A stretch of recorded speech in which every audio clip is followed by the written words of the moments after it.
All right, and welcome in on Saturday morning.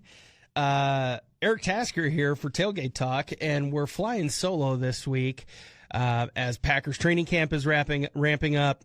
Paul Wagner is in the thick of baseball season, and I just want to preface this by saying Eric Tasker is not the only voice that you're going to have to hear for this whole hour, because we have a really exciting guest this week.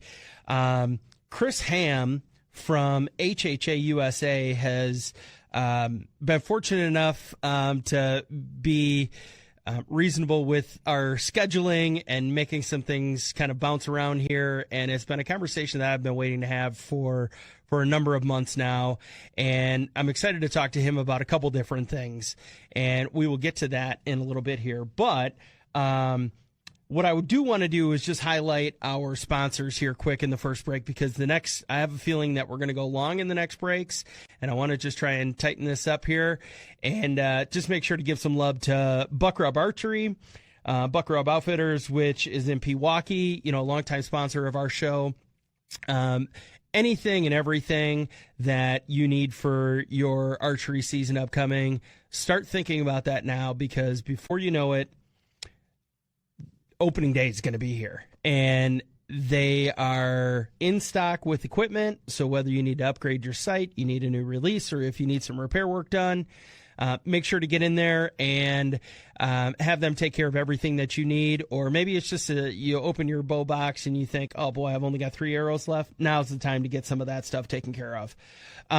Bunzel's Meat Market, boy, with all this heat that we've had lately, it is going to be nothing but grilling weather for the coming few weeks. Whether you are hosting people over on the weekends, tailgating at AmFam Field, or tailgating for some of these country concerts that we have upcoming, which always seems to be a party, make sure to stop by Bunzel's Meat Market, 90th and Burleigh, and everything can be found on their website at bunzels.com. Bunzel's, your local meat market. And then lastly, I just want to give a shout out. As I said, Wags is going to be running around with everything for the Dock Hounds this week. They're just coming off of a little break, probably much needed, giving their pitchers and catchers a rest. The Lake Country Dock Hounds, we had a chance to get out there, and we did a sales function out there 2 weeks ago, and what an incredible experience. Really gorgeous facility that they have there.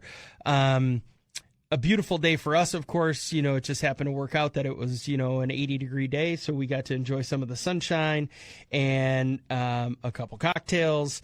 But the best part of that day was that the Dock Hounds pulled off a win. So I know that Wags has been a little bit frustrated with how the season is shaking out, but they're working through it. Wags is working on getting his pitchers in shape and ready to close out the season here. So I just want to say thank you to our sponsors that we have for this week's episode, and some of our longtime sponsors like Buck Rub and Bunzel's. But right after the break, like I had kind of mentioned before, we're going to be joined by a local Wisconsin company that I love having them on. We've been fortunate to have Vortex on. We'd love to have Matthews Archery on. And this week, we are going to be talking to the president of HHA Sports, based out of Wausau, Wisconsin. And they are a sight manufacturer and what I would self-proclaim as the leader in sights for archery. It's going to be a great conversation. I hope you stick around. If you do miss any of this show or this episode, you can go to the iHeartRadio app and download and listen to the entire conversation there. We will have that up and live any day now. So right after the break, we're going to take a quick break here, and then Chris will join us.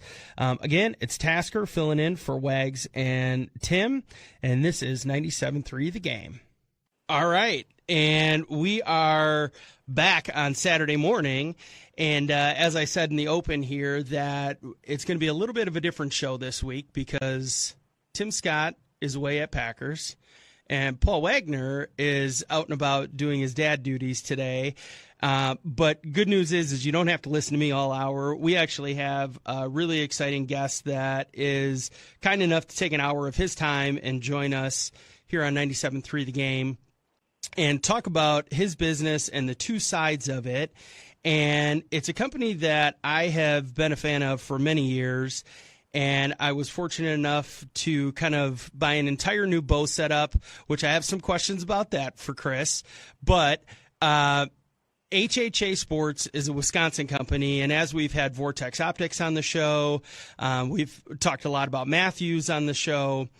I love to highlight these brands because A, we love to buy American made, but B, we love to be able to spotlight some of these companies that are proud Wisconsin companies. And when the outdoors are such a big part of everything that we do here, especially come fall, it's really fun to be able to have those conversations with those people. So I'm going to just let Chris Hamm, the president of HHA, jump on here and introduce himself, and then we're going to talk about sights today. So, Chris, thanks for joining me. Eric, thank you for having me. And man, I apologize. It was almost 4 months that your original email hit my inbox. And as you know, in the world of technology, emails and text messages, social media messages get buried. And about a month ago, the light bulb went on. It's like, man, I had an email from about 3 months ago that I should probably get back on. So this conversation might be a little later than expected, but all in God's timing. So happy to be here. Hey, it's kind of fitting because I think the mojo is starting to come around for deer season, as we're just like 50 days away now or something like that, and everybody. I should say, I was about to say we're all out shooting our bows, but I have been kind of lacking in that department because I've had a lot of home projects that the missus would like me to get done before I disappear for a few months into the woods. But it's perfect timing, and I'm glad that we were able to connect. And it's funny, I kind of joked about our first conversation that we had with a couple of my buddies, and that you said, I feel bad. It's been probably 3 months since I initially reached out to you, and you were finally getting back to me. I'm like, I would love to have this conversation at any point in time. So I'm glad that we're finally having it. So why don't you, so I know that we kind of had this conversation. I kind of know where this is going to go, but why don't you give me some of your background and just tell me a little bit about HHA Sports. Now, I know your dad started the company. What actually made him start an optics or a sight company, and kind of give me the background leading up to today? Yeah. So my dad, we actually just, 5 years ago, July 3rd was the anniversary of his passing. So he's been gone for 5 years now. But he started HHA Sports in 1984. I was 9 years old at the time. So I always tell people, HHA is the only job I've ever had. I've never had to do a job interview. I've never had to fill out a resume, other than the mock ones that I had to do in high school and college. So it's not a bad gig pretty to blessed have. that way. Not at all. But my dad did not have that same fortune that I did. So I mean, he was getting into archery right around the time that compound bows were coming out. So I mean, he started shooting a recurve back in the 60s, and then these space age contraptions with wheels and cables and everything started coming out. Yep. And that was right when my dad started getting into archery, was in the 70s. And so he and my mom were both born here in central Wisconsin Rapids, which is where we're based. But at the time, Dad had to move to Owatonna, Minnesota for work back in the early 70s. So I was actually born in Owatonna in 1975, lived there for 3 years, have very little, if any, memories of Minnesota, and then we moved back to Wisconsin Rapids in 78. But my dad was always a really creative. He had a creative mind. He was a tinker. He liked to build stuff. Didn't have an engineering degree, but just was very, very gifted as far as design goes. So he started tinkering around, making his own archery releases back in the late 70s, had a few starts and stops. And then 1983, somebody from our local bow club, my dad and my brother were out there shooting their bows one afternoon, and somebody came up to him and said, "Harry," he said, "you need to make a stabilizer that will fold down so that I don't have to unscrew my stabilizer every time I want to put my bow in my bow case." Yeah. And so my brother was going to Mid-State Technical College at the time for machine tool, and so his class project, his last year at Mid-State, was to make essentially the prototype that would eventually put HHA Sports into business in 1984. So that very relic, which is now 41 years old, is still sitting in our archives that Wow. that my brother used as his class project. So we're known for sights, but I mean, we've made everything over the years, from stabilizers, arrow rests. We actually made a broadhead, which I don't like to talk about, back Sure. in the late 80s, early 90s. All right, the real question is, was it a fixed or a mechanical?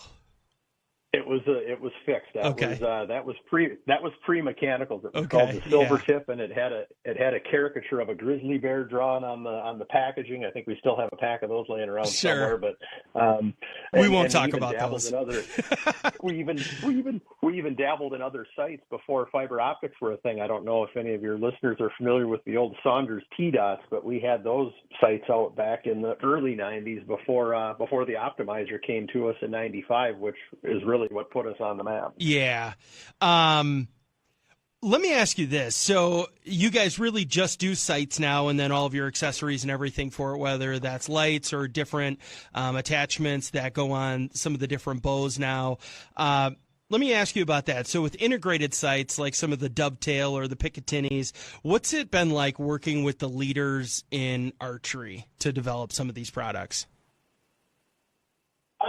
I mean, that we just really reacted to that. I mean, we're only, an hour and a half from Matthews, but I mean, Right. that stuff is pretty top secret. So, I mean, we didn't know about the Matthews bridge lock really until the general public did. Yeah. Even though a lot of us shoot Matthews bows here, kind of same thing with Hoyt and their pick rail, and now other companies have piggybacked out of that. But I mean, it wasn't so much of a, I don't want to say we don't have a good working relationship with them, but they kind of do their thing. We do ours, and we react to what the market wants. And so, but that Matthews bridge lock system, I mean, our Dovetail sales are 500 or 500% what they were pre bridge lock technology. I mean, we make a pile of Dovetails, and we make a lot of pick rails too. So Right. It's just cool to see how archery has evolved, and now everybody has gone to that inline system. Yeah. They're trying to make it, as integrated and as clean as possible, which is, really nice because you don't have the bulky width that you normally get. It's easier to store it. It's easier to, throw it on there and just kind of, is it fair to say that they're doing that also that it's quieter? Or is it I don't know if it's a quiet. I think the big thing is the balance of the bow. I mean, now you Sure. don't have a sight, hanging off to the side of it, whether you're right or left-handed. It's right down the center of the riser. So the balance of the bow, I think, has just gotten better with that technology. I mean, I do a lot of shooting around the house, and then we do 6 or 8 events every year for our nonprofit. So I mean, I'm shooting 3D archery quite a bit, and I just know personally myself, it seems like my shooting has improved over the last 3 or 4 years since that technology's been out there, just because the bow is easier to hold steady, whether you're shooting Sure. at 10 yards or 100 yards. So Yeah.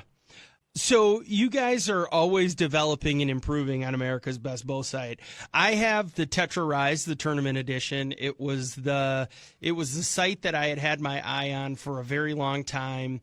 And to give you a compliment here, what I absolutely love about it is how smooth the wheel is for changing your distance. And I immediately fell in love with it as soon as I got my hands on it, because I was going from a different bow or from a different sight that it just didn't quite sit in the place that I wanted it to, and it was a little tougher to turn. But with this, you can kind of lock it into position.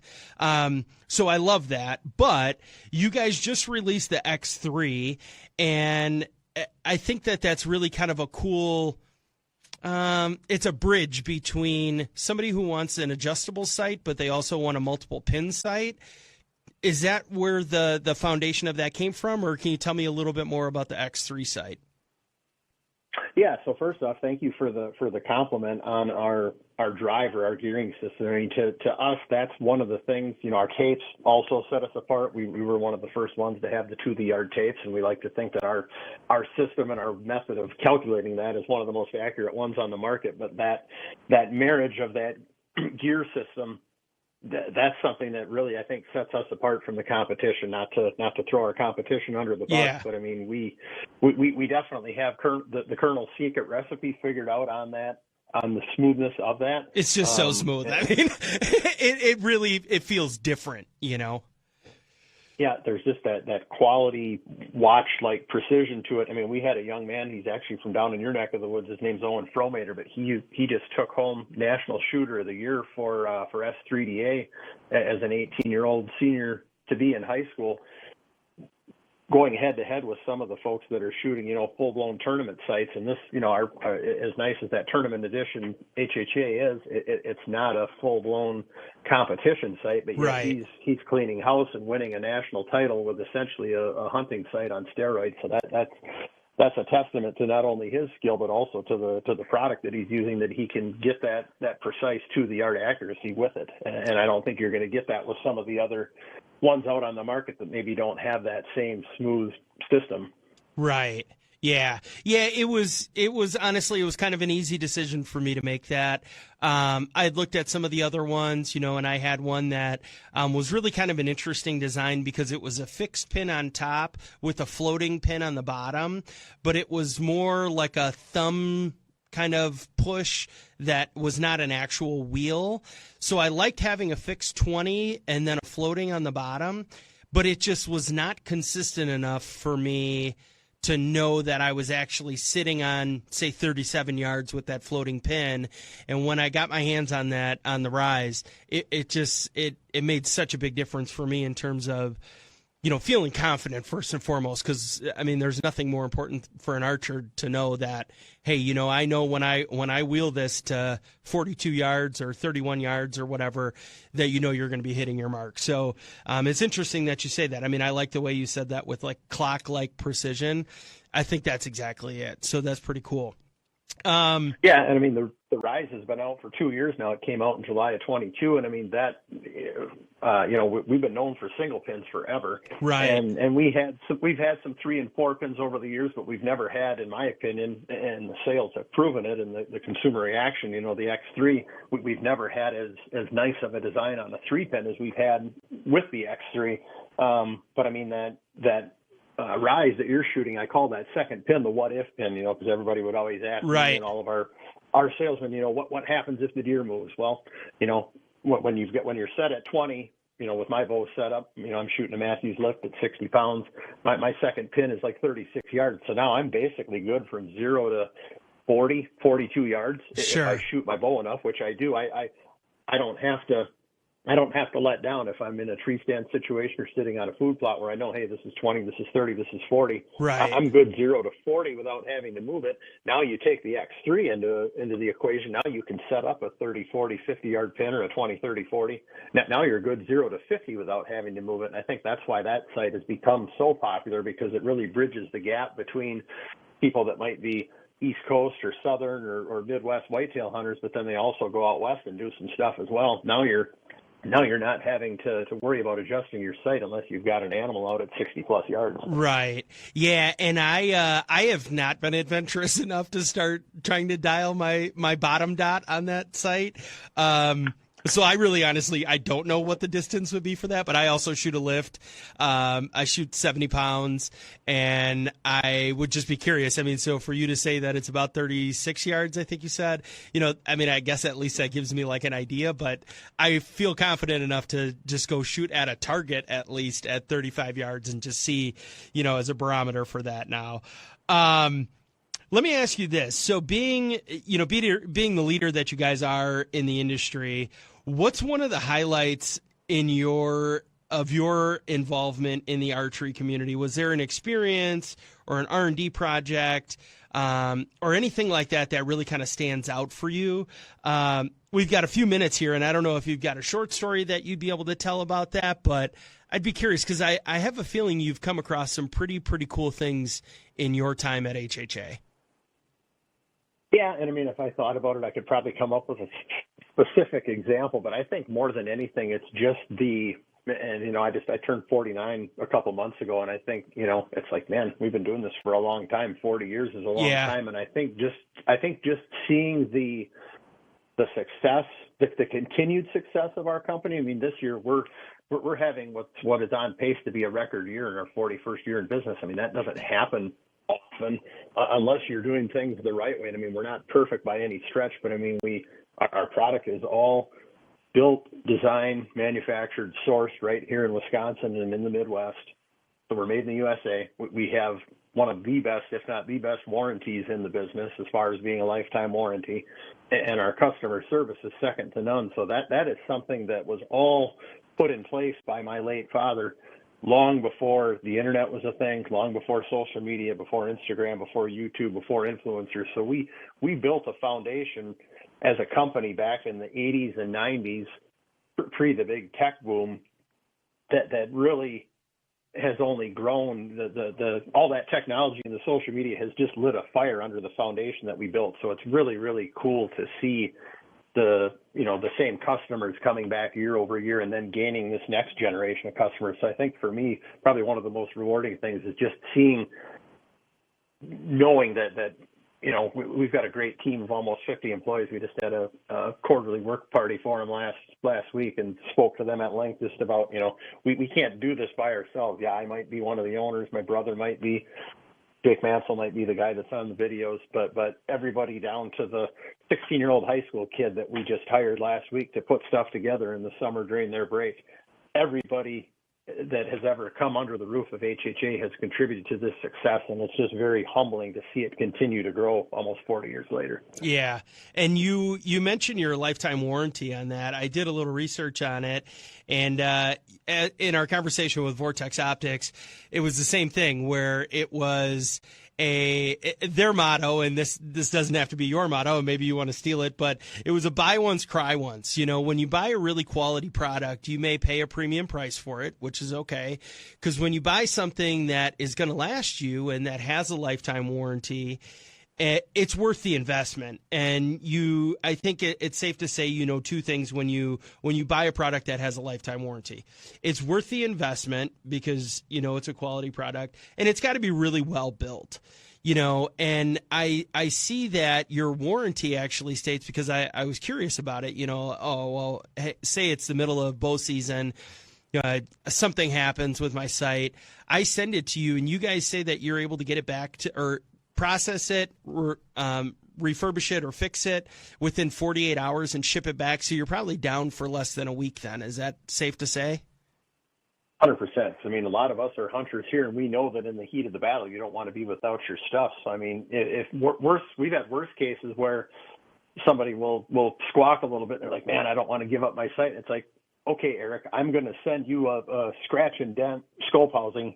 Throw that one on there and get me your other one back. So right. we at least will get that individual using something that they're either going to stick in their tackle box or send back to us with a shipping label. So we don't want people to be down and out, especially in the heat of the battle. But I mean, as a consumer myself, when I go to buy a product, yes, I want a quality product. But if the customer service and the team behind it isn't worth a pinch, I'm not going to go that direction. Sure.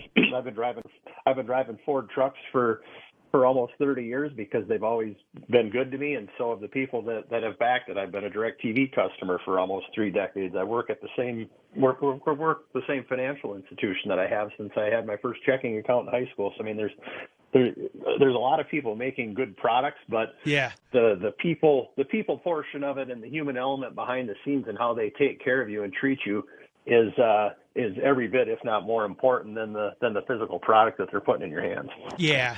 I love that about you because I'm also the same way, and there's not much that I'm incredibly loyal to like I am with my outdoor products. I shoot Carbon Express arrows. I shoot either Montex or Mega Meats right now for broadheads. And I've always wanted a Matthews. And for the last 4 years, after I've scrapped together some cash and was fortunate enough to do that, I don't think that I'll ever go away from it. And I think that says something about the products that we fall in love with, is that we don't fall in love with them for, the vanity of it. We fall in love with it because they're a really great product. So, well, let's do this. Let's take a quick break here. You kind of teed this up, and we're going to talk about this in the next break here, is the nonprofit side of HHA, which is HHA USA. And you and I are both proud of what our veterans have done, but we also know that there's a lot that they go through once they return or when they're done with their service. So you've kind of found a way to do some healing for them. And we'll dive into that a little bit more after this quick break here. Again, we're joined with Chris Hamm from HHA, and you are listening to 97.3 The Game. All right, and we are back. So this is Tailgate Talk. This is Tasker, and kind of flying solo here on Saturday morning, but we're the warm-up act for Garbinian on Golf, which is coming up at 8 o'clock. And we are joined this week again, for those of you just tuning in, with Chris Hamm, or by Chris Hamm from HHA USA and HHA Sports. And before the break, we kind of teed up the nonprofit side of HHA Sports, which is the HHA USA. And, you know, Chris, what I love about this is that in our first initial conversation, the past 10 years have been kind of interesting for you, or maybe it's more recent than that. The past 5 years have been a little interesting for you.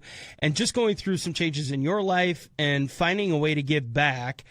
And that has all led to HHA USA.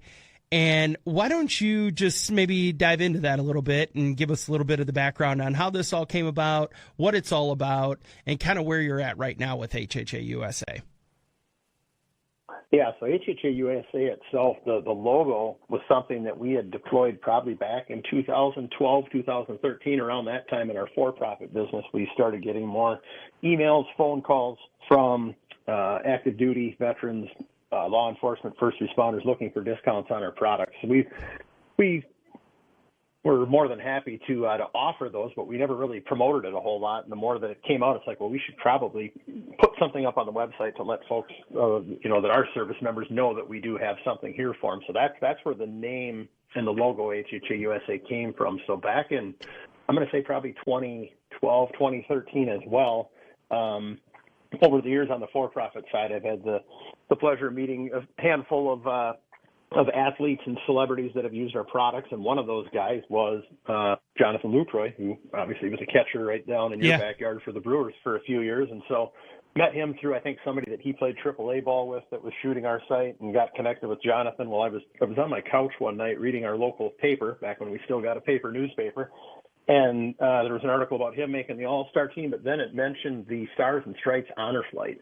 And how he had gone on that trip. And so I texted him, and at that point I didn't know much about the honor flight network, and he said, man, hands down, one of the coolest experiences of my life. So I start doing some research on honor flight. I find out that we have a chapter, 45 minutes up the road here in Mosinee, just outside of Wausau.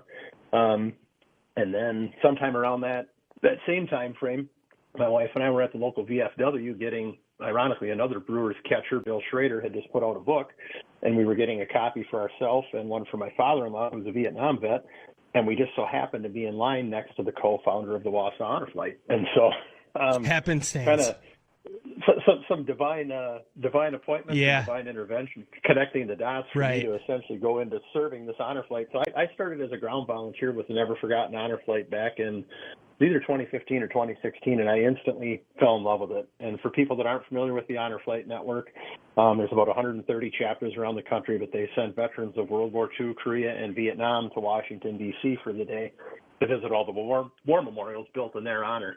And for those first couple of years, I was a grunt, so it was so great to be able to take off the responsibility of running a business for the day and just being one of 150 people that were required to make this flight happen. And so volunteered for a handful of flights, and I was driving home from the airport one night, and it was about midnight, and I thought, man, I've got a really successful archery business. How can I leverage that to raise money for this cause that I love so much? So ultimately ended up hitting a bunch of my manufacturer friends within the archery and the outdoor space, got a bunch of donations. In 2017, 2018, 2019, we put on about a dozen archery shoots in central Wisconsin, raised $85,000 or $90,000 for the local honor flight chapter. How great! And so that's kind of how that whole bug got started. And then around that same time, 2016, 2017, I was invited to the Department of Defense Warrior Games, which is it's a Olympics for adaptive sports athletes. Veterans, active duty members that were wounded in combat, and then they use these adaptive sports to help rehab them both physically, but more importantly, mentally and kind of get them back in community. So, and they did archery in there. And so I was out at West Point in the summer of 2016, watching a gentleman that had been blown up by an IED. And I think we've all seen this person where, face completely unrecognizable, no fingers.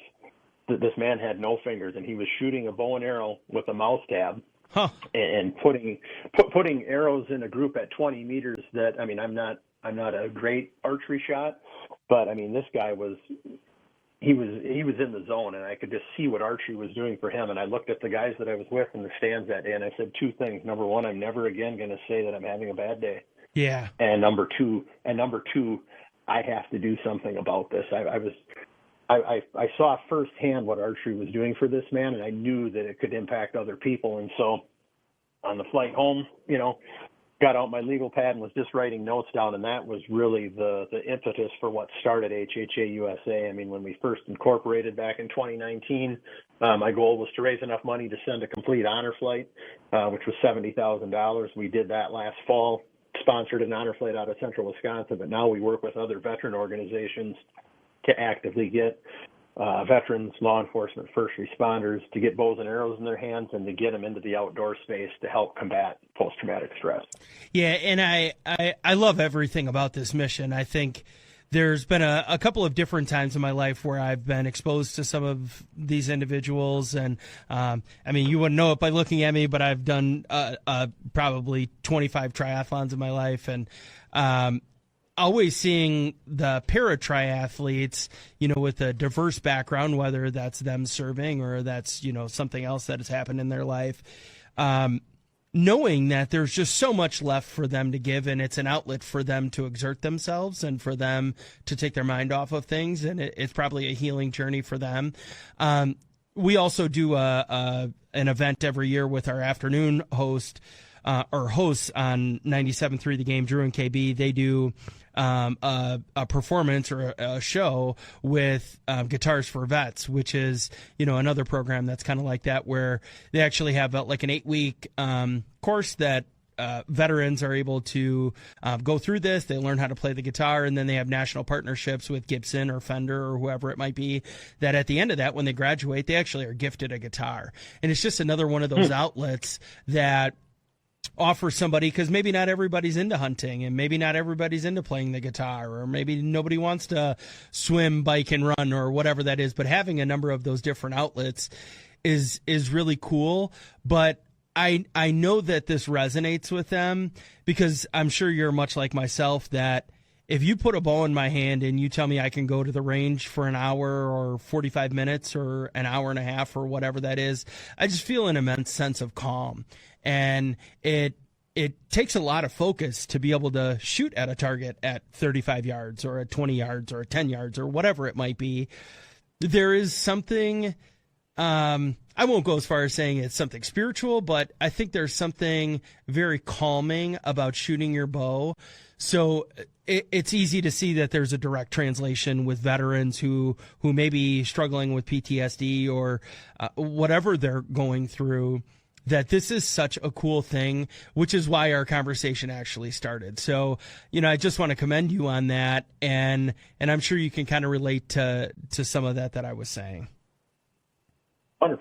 I mean, I never served. I've been fortunate enough to work in a family business since I was 9 years old. But I mean, just as a 49-year-old male living in the United States of America, that comes with a given amount of stress, being a business owner. So I mean, I know personally what it means for me to leave my phone inside and just go outside and shoot a couple dozen arrows. You can't shoot a bow and arrow well if there's other stuff going on in between your ears. So you have to check all your emotions, everything that's going on at the curb when you pick your bow up. And I see archery in a completely different light than I did 5 or 10 years ago before I started serving the veteran and first responder community. So I can only imagine it's been life changing, and in some cases life saving. I mean, some of my closest friends, my inner circle, I would say my 4 or 5 top friends, all of them have post-traumatic stress, and many of them, all but one of them have served. The other one was part of the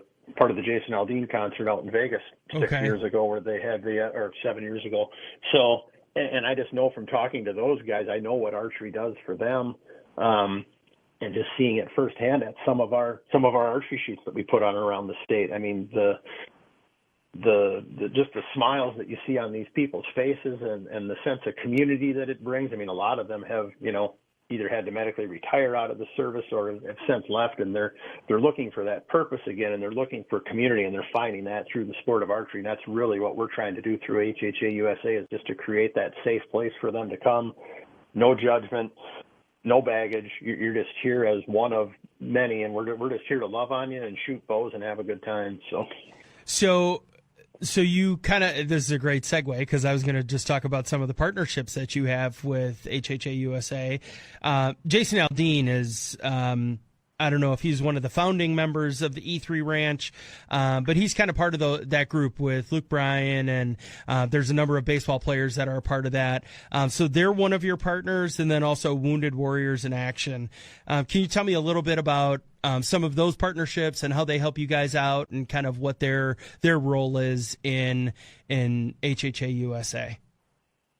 Yeah, I don't know Jason or Luke personally, but I do know Adam LaRoche. I've known Adam for well over a decade, and knew him before I was a born again Christian, and before I started HHA USA. But when I did start it, he was one of the first phone calls I made. I have a ton of respect for the man that he is and the work that he's doing, and so that's essentially what HHA USA is doing. Is we're a fundraising bucket for some of these other groups that we work with. So Adam's got a ranch out in Missouri, he's out in Missouri or Fort Scott, Kansas. Brings veterans in there multiple times a year and does some really good stuff. Wounded Warriors in Action was started by John McDaniel. John was an Army Ranger from Oshkosh. They do hunts and fishing trips all over the country for Purple Heart veterans. And then we work with the Neested Foundation, another group. James Neested, if any of your listeners know Chuck Norris and the old Delta Force movies, James Neested was part of the original. He was part of the original Delta Force, and so they do probably 10 or 15 hunts around the country every year as well. So we do some fundraising for them. Life Camp USA, which they're a Milwaukee-based nonprofit as well. They do some really good stuff for our veterans and for Gold Star kids. So we're very, and Center Shot is another big one. Center Shot was an archery program it jumped off of NAS from Matthews. Center Shot's a faith-based version of NAS. Now they do Center Shot Blue, which is getting archery into police departments, training them as level 1 instructors, and then deploying them out into schools, and they're actually healing communities through the sport of archery. So I mean, we've got our hands in a lot of different groups that we work with, and it's just been very rewarding to do that and see the fruit from it, and how powerful of a tool archery is for healing individuals and communities. Yeah, I know. I wish Wags was here for this conversation, because I know he knows some of those E3 guys really well. I mean, obviously being a former baseball player, he's come in contact with those guys, whether that's professionally or just through post athletic career. It's really cool. And what I'll do too, Chris, just so you know, is I'll tag the links for those partnerships that you have, whether that's Center Shot, E3, and then Wounded Warriors in Action. I'll tag all of that here. So we've got like 3 minutes left here, maybe about that. Why don't you, I don't know if there's anything else that you have in particular. I know you guys have a weekly podcast, or a podcast that you do on a regular basis. I don't know if there's a story you want to share about that, or if there's anything else you'd like to highlight from the nonprofit or the profit side of your business, but I'll give you a couple minutes here just to chat about that. Yeah, so the podcast, I do that on an every other week basis. I was doing it weekly, and it just got to be a little much, so now I do every other Friday. I drop a podcast with, on the HHA USA side with, maybe one of these veterans or first responders and how archery's impacted their life, or with one of our partners. And then our main means for fundraising is to put on 3D archery shoots around the state of Wisconsin. So if your listeners are interested in supporting our cause, they can go to hhausa.org and find our schedule on there. We're getting close to the end of our season. We've got a couple left, and then next year we're actually only going to have 4 events, but they're going to be bigger events than we've done in the past and really focus on that service member community, where there's going to be a Friday aspect to them where we invite in 100, 150 service members from all across the country. We've done that with Vortex the last 2 Aprils, and it's just been really, really impactful. So we want to kind of see that as our model going forward in 2025, and we'll have more details on that coming out within the next couple months. But it's probably been the greatest work I think that I've ever done, either on the for-profit or the nonprofit side. Is just seeing the lives that have been impacted and changed through the sport of archery. I never thought, 40 years ago when my dad started this company that this is where we would be now. But there's really something to be said. I mean, it's great to have a successful business, but I feel as a human being, and especially as a man of faith, if you've been given that gift, you have to give something back. And so I'm just so thankful that I saw that light bulb come on almost 10 years ago, and just be able to share that with other people, and some of the greatest friendships in my life have come out of the work on the nonprofit side, and it's been a blessing. That is really great. And I will also tag your last 2 events. You do still have 2 events, I believe. This weekend, you guys are going to be in Wausau, and then August 17th and 18th, you're going to be at the De Pere Sportsman's Club in De Pere, Wisconsin. So I'll just make note of those in the notes for the podcast for this week, and make sure to get all of your guys' contact information in there, both websites, and then just a little bit of your background here, so that anybody interested in the site, or looking to be a part of one of the events that you guys still have upcoming. But Chris, I just want to say thanks for joining me this week, and it's been a conversation that's been in the making for what I feel like has been a long time, but a couple months here, and I just want to say thanks for that. No, and I thank you for the opportunity, and not that I'm going to invite myself back, but I would love to get your whole crew to come to one of our events next year, and then we can unpack that experience over another show once you've had an opportunity to actually see what we do in person. I would love that. All right, well, this has been another episode of Tailgate Talk here on 97.3 The Game. If you missed any of today's conversation, you can always go to the iHeartRadio app and download it. This will be episode number 153. All of Chris's contact information, websites, all of that information on some of the upcoming events will be a part of the description on the podcast. And for Wags, Tim Scott, and myself, Eric Tasker, this is 97.3 The Game.